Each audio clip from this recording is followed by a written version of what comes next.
Hi, I'm Rick Gibson. Today we're going to talk about problem, customer, solution. So I'd like to tell you a little bit about myself. I've been involved in fast growth entrepreneurial companies my whole career. We're talking about over 30 years inside of companies and as an advisor for companies. These days, I spend most of my time as an investor, finding money for companies, sitting on boards of directors, or as an advisor. In my spare time, I also coach and mentor companies at University of Arizona and at some of the other incubators throughout the state. This has been a lifelong pursuit for me, and I'm always interested in finding awesome companies and then adding the characteristics that they need to make them successful. So today's workshop is meant to help you figure out how your company can approach these issues within your own context. I do have to say that companies do not replicate themselves, that every single company is a brand new experience. So while we'll be able to expose you to the elements that you need to consider and the process that you need to go through, every single company is going to be different. So you're inventing your company at this point, and we're going to give you the framework for how you attempt that pursuit. Very, very important, the problem. You need to define the problem. There's an old expression in the venture capital community about, are you a solution searching for a problem? I think that that's usually meant as a criticism, not as a compliment. So the idea is, if you have a solution, you're not supposed to go looking for a problem that you're basically going to invent. What we really need to do is have domain industry experience with a situation that is true and that is really burning in the hearts of the people of that industry. So you need to be able to figure out, what is that problem? What is the issue that is so important to that industry that must be solved? And you can't be making it up. You really have to have enough experience within the industry to know that the problem really must be solved. Next, you need to have enough background and what I like to refer to as domain expertise, so that you know that what's really possible in the industry. In certain industries, certain things will apply, in other industries, not. So if you get a bunch of people together and say, let's make a try at looking for a problem and then finding a solution, they're not likely to really be able to understand what the reality of that industry is. So they must have personal experience that talks to them about the best way to solve the solution. That's why when we see certain business plans and they look like they've been carved out of a mold or like a cookie cutter, we can tell that they don't have the background. Very important in the whole issue is, who are the customers? The customers are the focus. The customers are the whole purpose for being in this business. And as we've said in a lot of other of our sessions, we need to identify your first customers. I sometimes will even say to companies that I'm coaching, please give me a list of the top 10 customers that you will go to. And in fact, I'd like to know their names, addresses, and phone numbers, not because I'm going to use them, but because I want to make sure that you really know who they are and that you're not describing them in general. You need to be customer focused. Let's take a moment here and discuss, what is a problem? Why do you need to solve a problem? We need, in companies like these, to have an urgent battle that needs to be fought. If the battle isn't urgent, and if the problem isn't real, you're going to have a mediocre solution and a mediocre company. And I can tell you from a little bit of personal experience with this, in some opportunities that I've been involved with, If the problem isn't urgent and strong, you'll end up with a weak company. And there's nothing more expensive than not defining the problem, not having a great solution, and having a mediocre company. The problem with that is it gets very expensive from terms of marketing dollars to compensate for the lack of power and strength by trying to attempt something that is not that remarkable.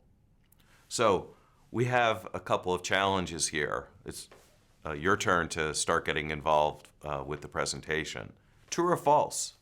True or false? All problems require solutions. All solutions become opportunities. I'll give you a moment to think, but not too long. Not all problems require solutions, and absolutely, by any means, there are so many problems that can be solved. We sometimes refer some of that problem solving to, we call those features in some cases, not companies. We always say, is this a feature or is this a real company unto itself? Features can be built into companies, but first there needs to be that overall problem that is creating a big hole in the industry. But not every solution becomes an opportunity. There are opportunities that we're not able to monetize. There are opportunities where we don't have the talent to attack them. So what do you do when you start out on this exercise of discovering the problem? Well, you need to characterize what that problem is very specifically. Because if you don't dig it up and wrestle with it several times, you actually might be thinking that you've identified the problem and you might be working around the problem instead. So what's the issue? Is there some kind of discomfort with the marketplace, or is there some problem where a solution isn't available today? And this is a process that defining the problem can easily take weeks or months, and more likely will take years of experience and years of background.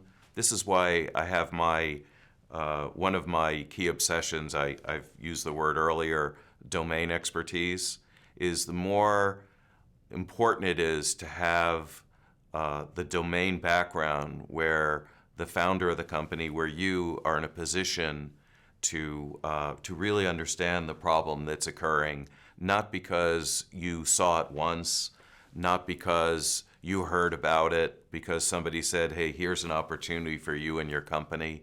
It's because you really have lived the problem and you know it as a fundamental industry problem. One of the other things we've said in a lot of our coaching sessions is your objective here is not to be pretty good at solving this problem. Your objective is to be the very smartest company on this planet in this area. Because what we found in having experience with lots of these companies is that if you're not the very smartest company in your domain, in creating this particular company, there'll be someone else who's a little bit smarter and having a better perspective on either the problem, maybe you've misunderstood the problem, or on the solution, maybe you've jumped to a solution and not really tested it. I think it's important to understand kind of the difference between cause and impact and the strength and the power of this problem.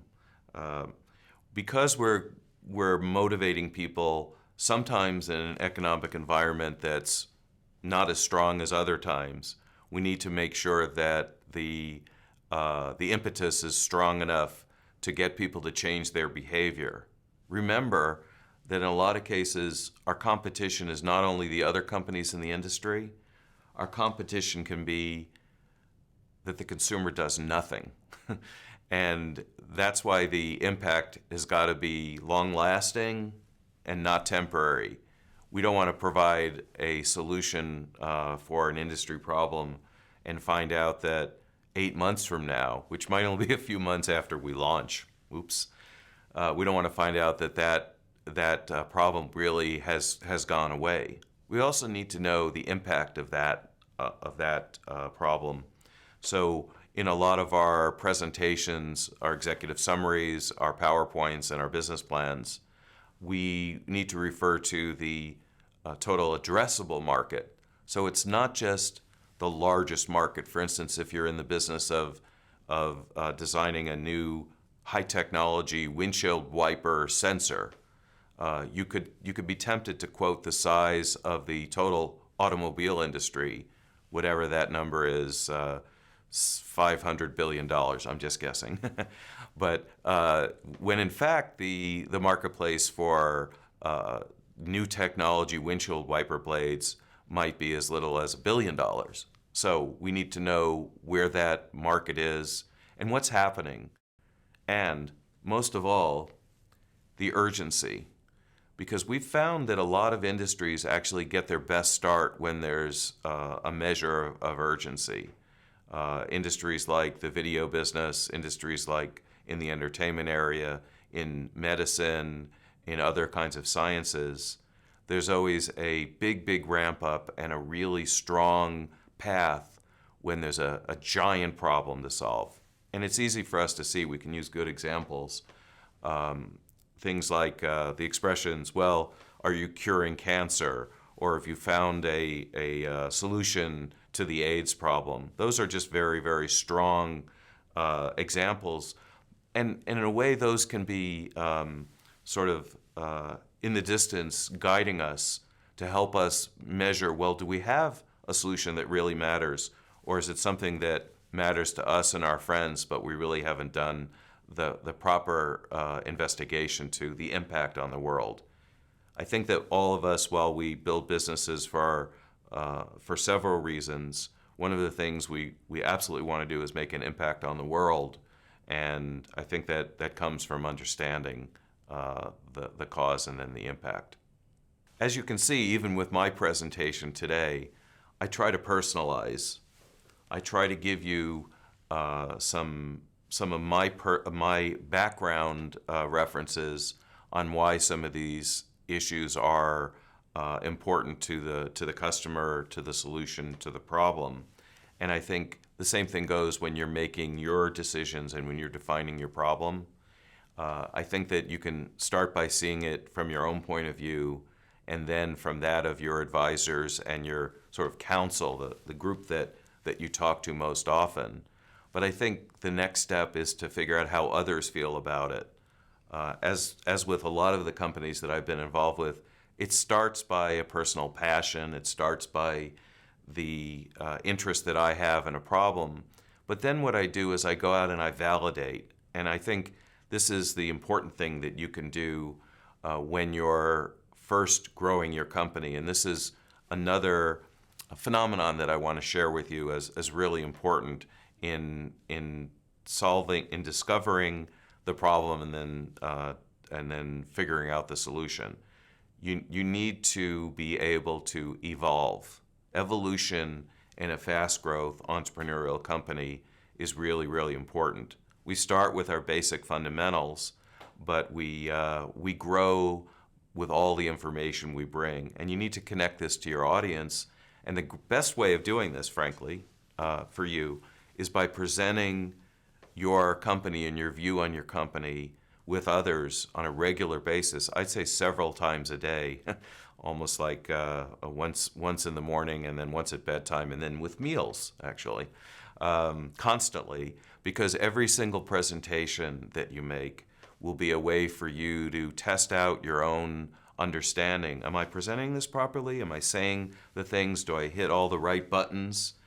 Do other people understand the process that I'm relating to them? And again, I say that people can sense that in you, and the genuineness of that is so critical. So sort of as a sidebar here, I'd say make sure that the company that you're involved with, the company that you founded, the company that you're going to spend quite a bit of time going on your adventure with, make sure it's something that you're truly passionate about, that you're truly interested, that you're truly capable about, and that you're willing to sort of stay up nights wondering what you should be doing next. and it's something where you can have a back and forth satisfaction, dissatisfaction with it. I sometimes say that entrepreneurs are by nature of their environment, that they're allowed to be schizophrenic, that one day the world seems like everything's going really good because you've had your successes, and the next day you wake up because you're looking at how it's being perceived. You wake up and you say, "Oh my gosh, I'm not connecting with my market. Everything must be going wrong." But you look at that problem, you solve that solution, and you go on to evolve your company. And that's how you sort of worry out the problem of your company and figure it out. I actually met with accidentally with the founder of Netflix, Reed Hastings, at a conference about a year ago, and he had said something that really reminds me of a lot of this, that his original company, that Netflix in its original state, was not very much like the company that it evolved to. And I was asking him, well, why was that so? Why did you see that? He goes, well, we originally thought the problem was, how do you make it easier to shop than in a typical video store? But we, over time, learned that the real thing was, how do you bring entertainment into people's homes where at any time they could see what they wanted, when they wanted it, and on the sort of time frame and stop and start solution as they wanted it, and to be able to see anything that ever existed, in a video form. So I think you learn from the experts. You pick this up. I mean, I'm sharing this with you. I think it was an exciting moment for me to hear that from someone like that. So problems that companies have are often based on technology limitations. They're sometimes based on marketing limitations, on distribution, on consumer use, on consumer interface issues. And a lot of it depends on where you, the founder, are best able to figure out what's missing. We talk about this with some of our companies. Are you able to fill major gaps in industries where you look at the industry and you say, why is this done this way? This doesn't make any sense. And you then go check out and say, well, somebody must be providing a solution for this. And other people would say, well, maybe we can look to find a solution. And what's interesting is actually the last group that says maybe we can find a solution, especially because others have given up. That actually creates one of the best opportunities there is. One of my original mentors, Bill Gross of Idealab, I think he thrived on looking for solutions where other people would say, oh, you can't do that. And I'll give you some examples as we proceed through here. But that was the actual thrill. It was almost like, don't tell me that there isn't a solution for this problem. In fact, you're actually better off competitively if so-called normal people would say, oh no, there's no solution for that problem. That actually gives you more defensibility as you grow on. If everybody thinks there's a solution, then there are going to be lots of companies that are competing with you and claiming to be doing the same thing. So I think depending on your technology orientation, sometimes looking for problems that have almost impossible paths to solution are actually some of the strongest companies that you can ever be involved with. So once you identify the problem, you have to figure out, is it real? And you have to thrash it apart. And this is part of what would be in a business plan. It's summarized in your executive summary. It's in your presentation to your investors and to your partners. But this is where you really need to have the nuts and bolts identified of the problem. It isn't just, well, I feel like there's a problem, and I feel like you have to understand that this is a strong feeling I have. Well, that's not really going to go very far. I think you have to identify the population, the trends, the problems. This is oftentimes we bring our interns in to help us because it's a lot of legwork, it's a lot of late night hours, and you need to be able to do research on the time, money, and other issues and identify the costs. And I think you also then go back and analyze where the problem came from, what are the backgrounds, what are the other issues surrounding the problem. It is a very academic exercise at times, but I think the important part, once you've actually done the sort of rote academics on this, is to then look at the most important part again, is what else should we be asking? What are the other problems and questions that we're facing? There's a lot of information available to us today, and I have to say, although it's painfully obvious, that the difference between doing secondary research here in the 2011, 2012 on the horizon, and even 10 years ago, but certainly before the internet, it's night and day. Right now, we can basically Google anything and find most of it, and pretty much count on that as being decent, maybe not perfect, but decent background material on anything we do. So we also want to do a lot of interviewing of experts, but these days there's so much published online where you would become conversant and knowledgeable at libraries, on the internet, at university sources. The other really exciting area, and this also goes back quite a long time, is industry associations are probably one of the best sources of data because they're there to serve the industry. So you can certainly get good information from them. And almost every product category that you would ever imagine being in has some sort of industry association. And I have to prod you into making sure that you attend the trade events and the trade shows that occur around almost every industry. If you're new to the industry and you spend a couple of days at the trade event that's focused on your industry, you'll find yourself doubling or tripling your perspective of the business you're in. And when you go to your second show, it'll continue. So keep yourself listening, make sure you're a total hound dog when it comes to finding more and more information. Watch the trends, look at what your competitors are doing, look at challenging, at second guessing everything you're doing, not to change everything you're doing, but from the point of view of figuring out if you can do it better. Now, primary research is a whole different story and is usually much more, it's expensive because you're actually going directly to the source. You're going directly to the hundred or thousands of consumers. You're distributing information, gathering information from interviews and focus groups, and most importantly, your customers.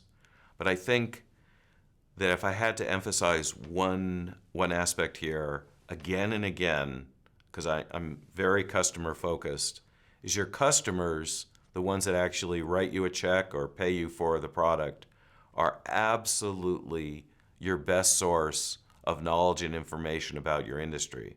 I'm not saying that they're your only source.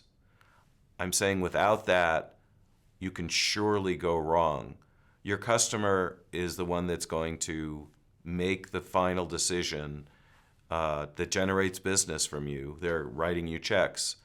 And for the good and the bad of it is, customers are usually pretty careful about avoiding buying things that they think will turn out poorly for them.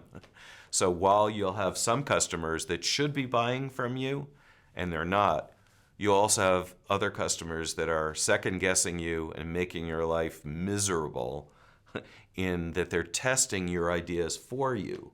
Your suppliers, your partners, your sales channels also all fit into this whole process. That's why another phenomenon that we suggest so much in building your company and finding what the problem is and the solution is you got to get out there. You may find that your customer, by their reply and their response to your trying to close them and literally actually saying, we'd like to have you buy this product. Would you be able to buy this product now? I'm giving you sort of the hardcore actual asking a customer for an order. When the customer then comes back and says, no, I'm not ready, well, that's the perfect time to say, well, I understand that you might not be ready right now, but can you tell me what is it that we're not doing that meets your needs exactly? Is this product one you think there's a need for? Is the technology providing a solution? Do you see that either your customers or your channels will actually be able to use this? Do you believe that the price is right? I mean, this is where you get, and this is part of primary research with your first customer set. Earlier I had said, I'd like to see your list of your first 10 customers, their names, addresses, and phone numbers. Actually today, even their email addresses, because I want to make sure you're actually talking to real people, that you're not just testing it in your own head, but you need to engage with these people. This is your best primary research. And in the beginning, you might miss some opportunities with customers because your product is a little off or you're not providing the exact kind of solution, but you won't understand what it is you need to evolve and change without getting through this stage. I think that in so many ways, you can fall back on certain structures that you're probably familiar with. I'm sure most of you are familiar with what's called a SWOT analysis. That's not like SWAT team, it's SWOT. But this is where you commit to paper the issues that are most important in analyzing where your company sits. Strengths, weaknesses, opportunities, threats. And the only thing I would say here is, well, actually a couple of things. You need to be really, really brutally honest because you're not fooling anyone here in trying to make this look better or worse than it really is. And you need to be blunt and terse, tight. You basically have to think not only what's a long list of the strengths, because then you're not deciding what the strengths are. As an example, you need to think the very most important strengths and commit to them because you're summarizing here. You need to figure out what are the weaknesses, what could actually kill this company, not what are some things I might pick on because Rick said make a list up, because that's not the objective here. The objective is you own this company and you need to really identify specifically. And this opportunity section is where you're going to be going into business and what you think the biggest opportunities are. So again, we've worked with companies and company founders where they gave us a list of 20 or 30 opportunities and they said, wow, we've got so many opportunities. This is going to be a great company. Watch what we do. And I look at it and I say, no, we're absolutely falling off the table here. Having 20 or 30 opportunities, all it's going to lead to is confusion and division of labor. I said, make that first list of 20. That's fine. That's a good place to start. But then what you have to be doing is when you get to your customers and when you get to your channels and you talk to the experts in your business, you need to figure out what really matters. We won't have a lot of these, but yours truly, Rick Gibson, is very famous for his do's and don'ts. I could do a whole session on do's and don'ts, but we'll probably run out of digital space on this presentation here. But I think in terms of research, I think you absolutely have to collaborate the research and make sure you're using reliable sources and be realistic. Focus on what's most important. Don't focus on making a long list. And make sure that you refer to facts that have come from third parties, not as your whole presentation, but that as the sort of foundation layer, like when you're building a house. You definitely want to know that we're building this on the fact that we know how big this market is. We know what the problems are. We know what people are doing, and we're not just guessing about this. We're taking this. On the other hand, don't assume that the first information you have is correct and that stands on its own. Don't just use an opinion without foundation. And most of all, we need to keep in a really positive spirit and respect our competition, because at some point they may fall by the wayside, but at this point they're to some degree in the way of you getting your business. I would say throughout the whole process about your researching is keep your notes in one place, keep them either in a binder or actually, as I do, in a digital file with sections and headers so that you know how to find stuff. All of this, even actually as a comment, even when you're creating your presentations, I always advise companies, if you're making your PowerPoints, is create your fundamental PowerPoint and then put a break area where you then show other things in an addendum, because you can always get rid of that material later, but sometimes as you're creating your presentation, you want to refer back, and you might even take something that you thought you might not include, and it might be in your addendum. You might want to bring it back and use it. So you want to have it close at hand. So I think as you pull your business plan together, make sure to keep all your reference. Of course, you're going to be keeping a clean, executable copy of the primary presentation, but keep the other stuff handy. So, what is the problem? I don't know. Well, it's your company. You should know what the problem is. In this case, I want to know how many people are being affected by this and what's going on. I want to know what your experience is with it, what people you can quote, that you can identify that have had issues with this. I want to keep this really simple. I just want to understand the problem in this industry is that there isn't a great diagnosis for this particular disease, that diagnosis has been elusive, although the medication routines have enabled people to be cured, but we don't know how to diagnose it. Keep it simple. So I get to talk now for a moment about one of my favorite tools, and I think for you in being able to express your problem and your solution and what your company's experience is, I think you need, as an entrepreneur and as a founder of a company, to get familiar with AngelSoft. It's www.angelsoft.net, because there you will see how hundreds and actually thousands of other companies are presenting themselves. And while it's an interesting experience, you get to look at other companies, it's a environment where you get to see how you can make your own company more clear. It's so awesome to look at all the other companies. And the great thing about AngelSoft is they force you into a format, and this is a good force, not a bad force, where you need to describe your company in 25 words or less. So often it's easy for people to spend 20 minutes talking about their company, but it's that sort of elevator pitch, the elevator pitch. How can you describe your company if you meet Bill Gates in an elevator on the 31st floor and he's getting off at the 10th floor? What are you going to say to him to make him say, hey, give me one of your cards. I'm kind of curious about what you guys are doing, and maybe we should touch base after this elevator ride.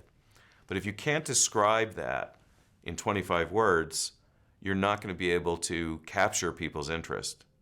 The other thing that I like to say is that if your pitch isn't conveyable, I use that word conveyable, you could say portable, but if it's not conveyable, then when you provide that to other people, you're going to lose the benefit of them conveying it to everyone else they know. When you talk about your company, what you really, really want is for every person, or a lot of the people that are hearing your presentation, you want them to say, wow, that's a great company. When I get to my next meeting, I'm going to tell my director of sales about this product because I think it's the coolest thing that I've heard about this week. This is where we check back with our overall framework here, the validation loop as it's called. We've talked about the problem, we're getting into the solution, and we need to know how this all approaches the customer and serves the needs of a customer. And if you can sort of give a lead in, you'd first tell what your company is doing, and then you give a little context, and then you state the problem. Here's something that's not being done well or that could be done better. And we have a solution for this, and this is how we approach our customer. If you can get into this routine of thinking like this in your company now, you'll be able to evolve this for your company over time, and you'll be able to adapt this to your company as it evolves. And even later on, as your company succeeds, you'll be able to adapt this to other ventures that you take on throughout your business career.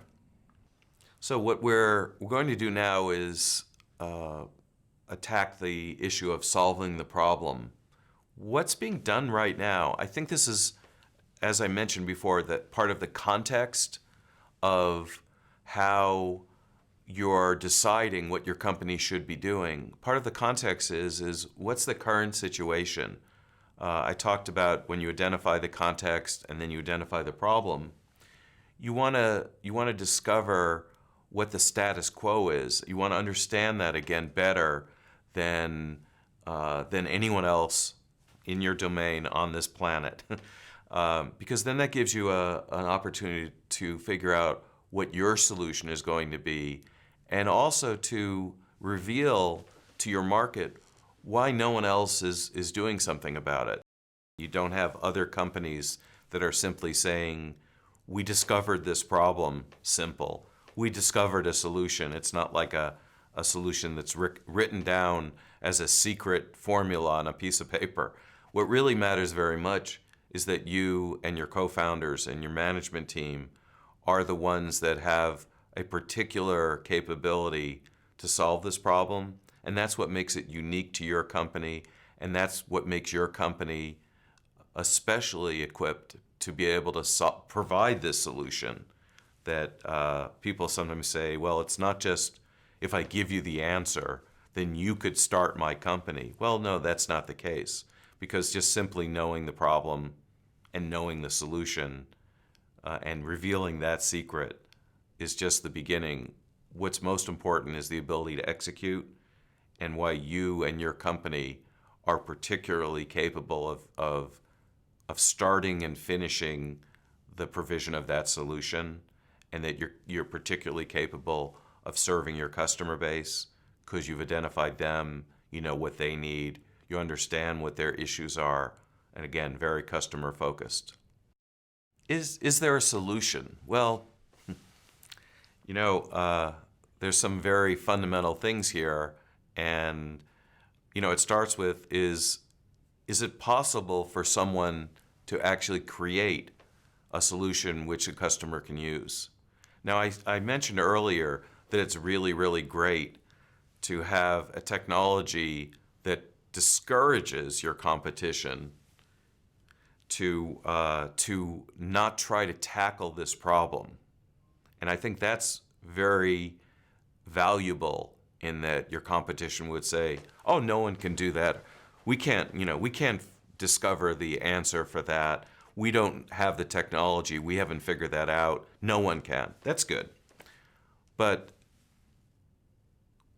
what is important is that when you deliver this to your customer, that the customer can actually use it, that the customer has the proper machinery in their facility, that you provide a part for an automobile that actually will fit into the automobile, that you provide the proper fashion and clothing that actually can be worn by a human being. Well, that's important. You also need to be realistic, even if you're challenging yourselves, about, do you have the skills to pull this off? So I've said that it's great to try to attack a problem that's really, really hard, that technologically is very hard to develop, but you need to know whether you have the resources to develop that and whether the resources can be created to bring it to market. And again, I look to you and say that that's going to be something that you have to figure out. It actually, though, brings to mind the other issues are, what are the risks for your business? Because that would be a risk. For instance, I'm working on a company right now that's involved in evolving the optic fiber industry. And one of the risks in a business such as that is, can we actually develop and finish the technology so that it really can come to market? Now, the advantage is no one else has done anything like it. No one has the 10 times capabilities that this particular product has. That by itself is a value. But on the other hand, the risk of, what if our tests aren't as successful as we think they're going to be? What if our margin of error, increases and we have some small failures in our numbers, in our testing? Is that a risk that we're able to overcome? Is it a risk that we're able to mollify with some other benefit? And as we're getting into this business and we're growing this particular business, is the potential reward so great that we're okay with taking that kind of risk? And I think that's a series of sort of personal introspection that the founders of the company and its investors and its principals have to be experiencing every day. This is, do we see a business that's potentially going to be a $30 to $50 million revenue company in a few years? And while that sounds really great, is our investment of, say, $1 million this year, does that make sense in this business? Well, it does make sense if you realize that the greatest risk is maybe we'll have to spend a little bit more money than we planned.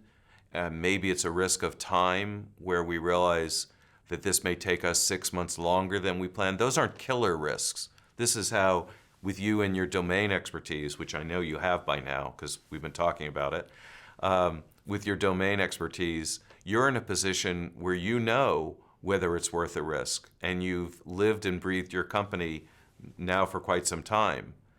So the factor that weighs in against all this is, how strong are the competitors? And I think that while you need to be cognizant of your competitors, I think sort of just measuring on a day-to-day basis against the competition is probably not the right solution.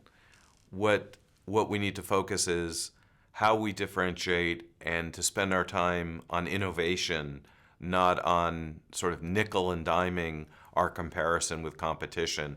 I've often seen the sort of for and against grids, which compare one company against the other, and they usually look all the same. Our company is much better and their company is missing a bunch of things. And people are used to seeing those, so I think in a lot of cases they glaze over them.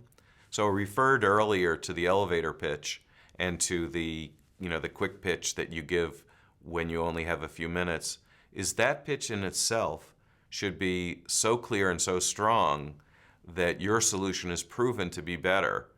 You talk about what's wrong with an industry, what's wrong with the current state of products, and then you say, but in our company, we've created a solution that solves that, and for millions of people, it's a better solution. And frankly, to top it off, it's also about 40% less expensive than the other solution. And again, I'm idealizing that right here, but if you don't have a product that is so much better than your competition, if your product isn't clearly able to be understood by your market, if your customers aren't saying, oh my gosh, this is a great product, this solves a real problem that we have been facing and we've been anguishing over. If you don't have a problem and solution dialogue that's being presented there, then it might be time to look at your company and figure out how to make it a stronger solution, or perhaps you need to look for another company to spend all your waking hours on. And most of my investors will tell me that all money is expensive. So we don't want to be wasting our money on a marketing project that we're having to compensate for limitations of our product. In other words, where the problem isn't so great and the solution isn't so fantastic. Beyond the product problem and solution, we want to test again the business opportunity. How big is this market? Is it big enough to give us a sizable market, or is it a strong enough niche that there is a powerful reaction when we launch this product? Does the market really want our solution, or are we convincing ourselves that because we like this company so much, because we've invested so much of our time and probably a lot of our own money, do we spend our time convincing ourselves that this has to work because from a personal point of view, maybe we've got so much sunk in? That should not be the cause. You should be willing to identify with the entity and the solution and make sure that your benefits of your solution are so strong. And again, I will push you to going back and making sure that if it's not strong enough, that you go back and make it stronger, because it's so much less expensive and so much more gratifying to be able to offer something that really solves a problem that needs to be solved. And then you'll go and you'll test areas for how do we make this better? How do we add other products around it?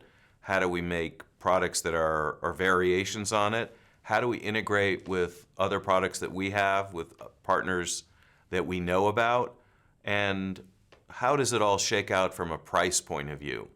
So if you must know, it's all about, are you creating ultimate value for your customer? And this would be your end customer, is basically all of the benefits they get less the cost to them. So if they're gigantic benefits and minimal cost, it's an ideal solution. If the benefits are modest and minimal and the cost is high, you're in the wrong business. So in some cases, it's repairable. In some cases, it's time to move on. Next, a lot of investors will ask the question about, is this business sustainable?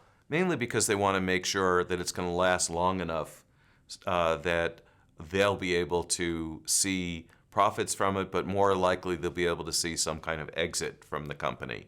That's where most angel and most venture capital investors see their return from an exit.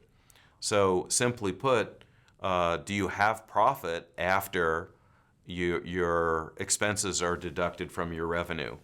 And it should be a profit that's ongoing. For instance, in the beginning, there may be the appearance of profit, extra profit, because the product is new, but over time you may find out that you need to spend so much money on encouraging your channel to stock the product or to advertise the product. There are so many examples, even in the internet business, in the software business, in the biomedical area, where distribution costs were so expensive, basically convincing the channel to spend the time to sell it. And in that case, that's not sustainable. In a case where the ultimate consumer demand isn't strong enough, ultimately the consumer demand is what's going to make a product and or a company successful, not the spiffing and commissions and various motivations you get and sometimes overpay for. Let's attack the competition one more time. What are they doing?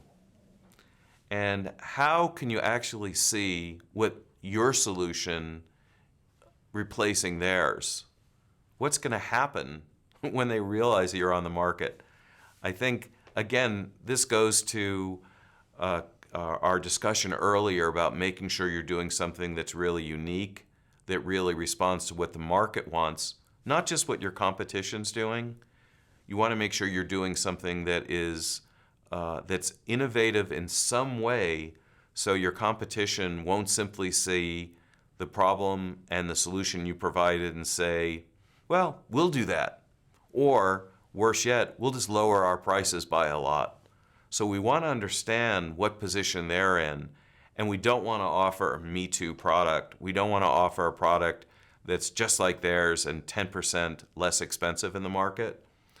In most cases, marketers have found that small differences in price to the market ultimately get matched, and what we want is a product that actually has true value. In a lot of cases, they talk about a 10 times value offer, so you want to be offering enough of a differentiation and not a minor or modest difference that your competition can simply make up by tightening their belts. So I emphasize building your company's strengths and not making your primary obsession your competition. I think that in some ways it's actually more economically feasible to try to build your differentiation in a different direction, in a special direction. In some cases, it ends up being in a direction that's particular to your company. We talked about this early on in this presentation. We want to make sure that your management team, your founders, that their particular differentiation, the particular abilities are what shines in your company. So again, know the competition, keep on their track, but make sure your primary focus is on developing your innovation and your capabilities. And again, validate, validate, validate. You need to be reviewing your research. I would fine-tune your SWOT analysis. That's strengths, weaknesses, opportunities, and threats, because this perspective can change and evolve, and you need to keep it very finely tuned. You're keeping your notes so that you can remember conversations and keep track of discussions with your management team. Engage with your customers personally. I think of a lot of the recommendations, and this tip especially here, your customers are your market. If you're, again, sitting in your ivory tower, analyzing your notes, staring at your laptop or whatever device you use, and making decisions, that's not good. You must be out there in the field. If you own a restaurant, you'd be with your customers, talking to them at the tables. If you're in a store, you'd be walking up and down the aisles. If you're providing a manufactured product or a technology product, you're checking the online comments and making sure to check the social media. But you must be immersed with your customers. I can't say this enough. If you're out there to some degree now, I'd say double it. Whatever you do, you can't overdo spending time with your customers, because not only do you get to sell them and engage with them in that way, but you're getting feedback from them that helps you develop your distribution, your product. You're living with your marketplace, and any founder or CEO that's interested in growing their company gets the very best information from their customers. Again, emphasizing differentiation. You don't want to be like the other guy. While you want to know what the competition is doing, you want to be different. You want people to say, I like that product because of X, Y, Z. And I understand what that company is providing, and I see why that company in particular is providing a product for me. We look out at some of the products that some of the technology companies are offering these days, and there's always a standout company or two. There's always if I have to say it, the Apple computer of the industry, and you always know it's very clear to the market why that product is better. You want to be that company. You want to do something that's not just like all the other companies, and above all, not that your competition can easily duplicate. And that goes to the conversation we had earlier about risk. However, you have to measure that risk. So while you don't want to go way far afield, so much that your customers have no idea what you're doing and have no need for it, you do want to experiment with innovation and test and test and test that innovation with its technological feasibility, but also with its marketing and distribution feasibility. Test like crazy, and that's one of the things that data and the internet today give us a lot of capabilities to be able to use. It's a wonderful era for us. Describe how you solve the problem. Talk about why you do it better. Keep it simple. Keep it personal. People like to know how you're involved and, to some degree, how you see it. Think of the problem solution and think of who's affected by it and why they're going to react positively. Keep it brief. Talk about your problem and solution in 50 words. This is something else that, as we refer to AngelSoft, one of my favorite tools, they're going to ask you to solve this in under 50 words or about 450 characters, whichever way you look at it. But you need to say this briefly, because if you can say it conveyable and simply, then other people are going to understand it, and other people will be your emissaries and carry this through the market. It's always been called word of mouth, and if we have to think of what's the best kind of marketing for almost any product, word of mouth. In a lot of cases, it's not that expensive, and it certainly travels really well. So, we're seeing the continuum again. We've talked about problem, we talked about solution, we're approaching our customer. So, identify your customer. Who is it that has the problem? What are they doing? And why is it urgent? We keep talking about this urgency and the size of the problem. It has to be so much of a solution, not a marginal solution. People tend to do what they've always done, and if you can't give them the imperative, then they won't make the switch. So understand that before you launch your product, you really have to know you're not kidding yourselves and launching some minimal product. It has to be something that changes the world. I think that that's been my inspiration, and to some degree in your niche, in the domain you're in, you want to make sure that people say, oh my gosh, what a great product, this is something we needed. So then you have to identify who is the actual customer. Why in the heck would they want your product? I think in a lot of industries it's important to differentiate between who's actually using the product and who's paying for the product. Because I think in some cases we find that the payer is an extremely pivotal factor in the areas of products in the biomedical area. There are often payers that are really the decision makers, and the users end up being sort of the, I don't want to say the guinea pigs, but sort of the objects of the solution. And in the case of the healthcare industry, the payers are a major factor in establishing who your target customer is. They may be all different, your payer, your user, the one who's actually choosing the solution in the case of a doctor in a healthcare situation. But in each case, they all have a stake, and they all need to be formulaically determined and studied. An example in the area of medical diagnostic tests, you have a full range of factors of people that make decisions here. And we need to understand the motivations and how each of these sort of marketplaces are affected by the problem-solution continuum. So in this case, mostly you have influencers, you have recommenders, you have payers, and then you have users. And you will know in your industry what matters. So in the case of home automation, you have the various people involved with that process. Buying decision is who's making this decision and where is that, at what points is it affordable, and is it is it a realistic decision? Remember, it's not about selling, it's about buying. The customer is king, and it needs to be a win-win situation for the customer. So I'll give you a couple of clues on do's and don'ts. Make sure, don't just say that all we need is 1% of a billion-dollar market, because all that shows is that you can do the math. Make sure you have a great relationship with your market.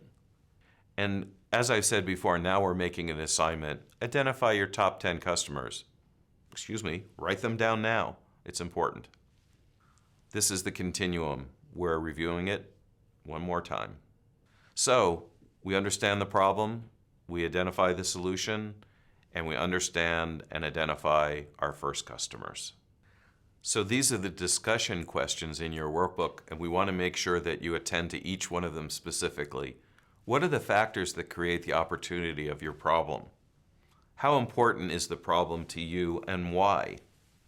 Who are the users, customers, and the payers? And they can be different. What's the value proposition for your solution? How does your solution create a viable business? What are the buying influences that your customers have?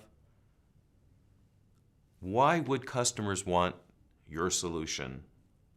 Now, lastly, articulate problem and solution. Thank you.